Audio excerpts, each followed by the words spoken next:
So ayan mga kagulay, isang magandang hapon po.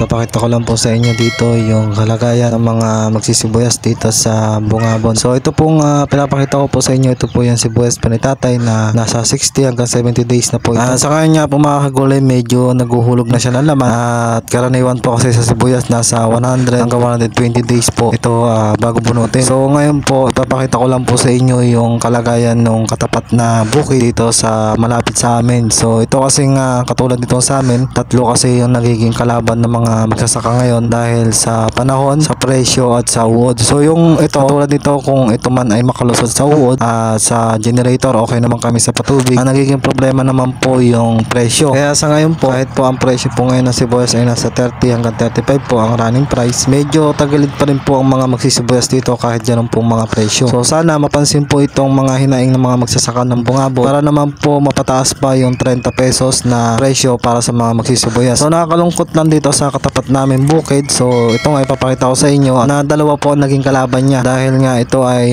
tinamaan ng harabas, at karaniwan nga po doon sa hinaharabas nga po medyo binabarat pa po ng mga buyer pagka meron po sila nakitang mga uod mismo doon sa sibuyasan. Kaya nga po karaniwan dito mga kagulay, mas gusto nilang makita yung sibuyas kung ito ba ay tinamaan ng harabas o hindi, kasi doon mga kagulay ay nagbabago pa rin yung presyo at kaya nilang ibaba dahil nga ito dahil sa uod. So ito nga mga kagulay, kung makikita nyo, halos na ubos na siya ng uod yung mga dahon niya, at pagka nagtagal-tagal nga po ito ay bababa pa ito sa may laman niya mismo. Kaya nga ito mga kagulay, mas binababa ng presyo ng mga buyer kasi nga yung laman niya pagka gantong may uod ay halos tinatamaan din. So medyo tinatamaan din yung mga buyer pagka ito ay nagkaroon ng kagat, kasi hindi naman na ito mailagay sa good at hindi niya maibenta ng magandang presyo. Kaya mga kagulay, kung sakali nga pong ito ay mabunot at kahit maganda yung laman niya, kung mayroon naman uod mga dahon, doon po binababaan na po ng buyer. Kaya kung presyo po ay 30 pesos ay mas mababa pa ho ang kuha pagka gantong mga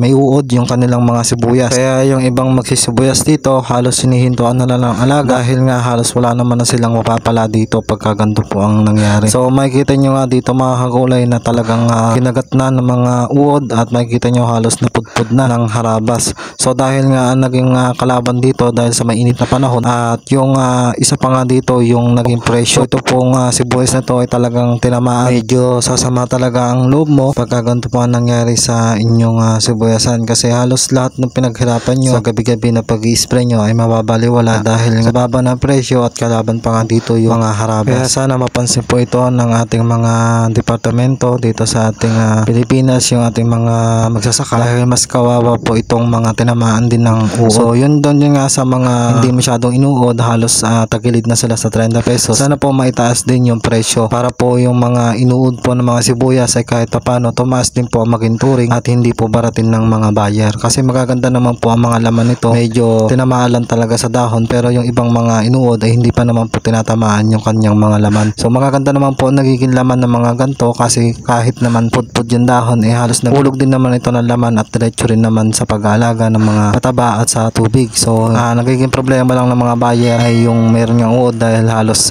kinakabahan din silang kumuha dahil nga baka nga yung kanilang mga binili ay magkaroon ng mga kagat. Sana mapansin po ito ng ating gobyerno na tulungan yung mga magsasaka dito sa Bungabon at sa iba pang lugar, kasi marami din pong mga nagtanim ng sibuyas sa ibang lugar at medyo tinamaan din ng mababang presyo.